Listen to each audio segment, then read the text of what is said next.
199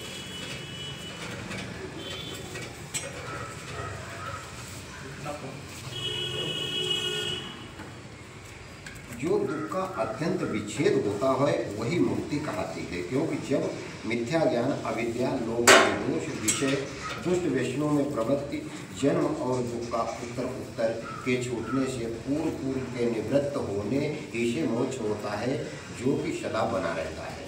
उत्तर है, यह आवश्यक नहीं है कि अत्यंत शब्द अत्यंताभाव ही का नाम हो, जैसे अत्यंतम दुखम अत्यंतम सुखम शास्य वर्तते।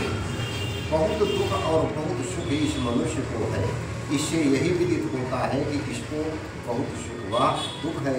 इसी प्रकार यहाँ भी अत्यंत शब्द का अर्थ जानना चाहिए। प्रश्न है, जो मुक्ति से भी जीव फिर आता है तो वो कितने समय तक मुक्ति में रहता है? उत्तर है, ते ब्रह्मलोके परांत काले परामृतात् परिमुच्यन्ति सर्वे। ये मुंडक उपनिषद का वचन है। वे मुक्त जीव मुक्ति में प्राप्त होकर ब्रह्म में आनंद को तब तक भोग के पुनः महाकल्प के पश्चात मुक्ति सुख को छोड़ के संसार में आते हैं।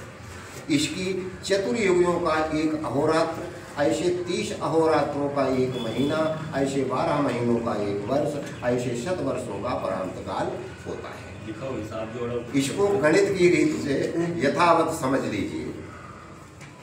इतना समय मुक्ति में सुख भोगने का है। फिर प्रश्न है, सब संसार और ग्रंथकारों का यही मत है कि जिससे पुनः जन्म मरण में कभी न आवे। उत्तर, यह बात कभी नहीं हो सकती, क्योंकि प्रथम तो जीव का सामर्थ्य, शरीरादि पदार्थ और साधन परिमित है। पुनः उसका फल अत्यंत कैसे हो सकता है?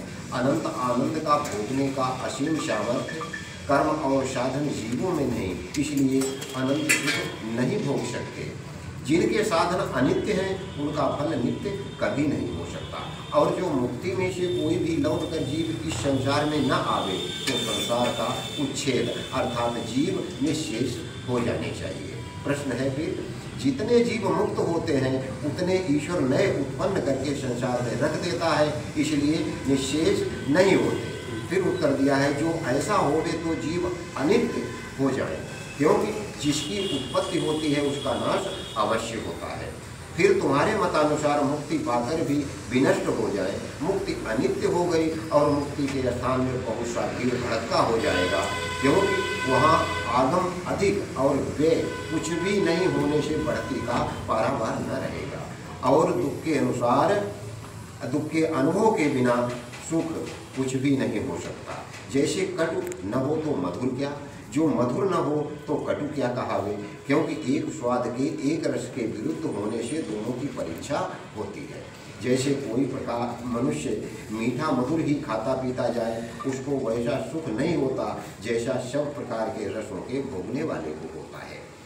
और जो ईश्वर अंत वाले कर्मों का अनंत फल देवे तो उसका न्याय नष्ट हो जाए। जो जितना भार उठा सके उतना उस पर धरना बुद्धिमानों का काम है। जैसे एक मन भार उठाने वाले के सिर पर 10 मन धरने से भार धरने वाले की निंदा होती है, वैसे अल्पज्ञ अल्प सामर्थ्य वाले जीव पर अनंत सुख का भार धरना ईश्वर के लिए ठीक नहीं है।